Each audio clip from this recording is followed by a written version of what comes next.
ألم تر إلى الذين يزعمون أنهم آمنوا بما أنزل إليك وما أنزل من قبلك يريدون أن يتحاكموا إلى الطاغوت وقد أمروا أن يكفروا به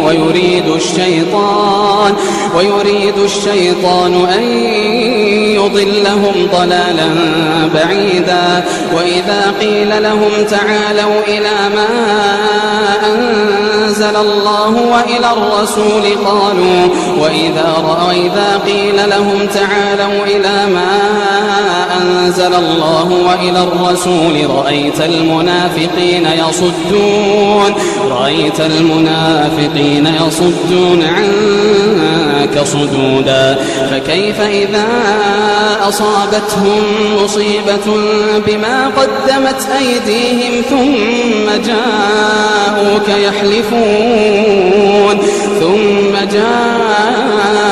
يحلفون بالله إن أردنا إلا إحسانا وتوفيقا.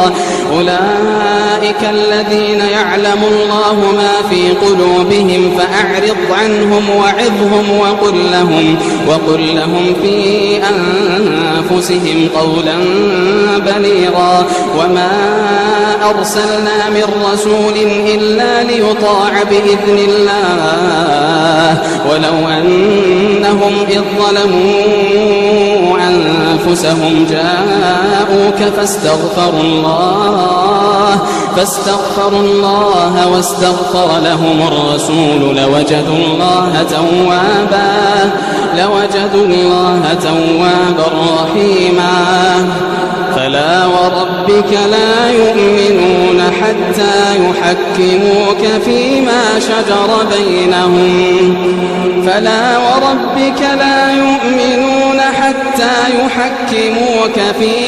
شجر بينهم ثم لا يجدون في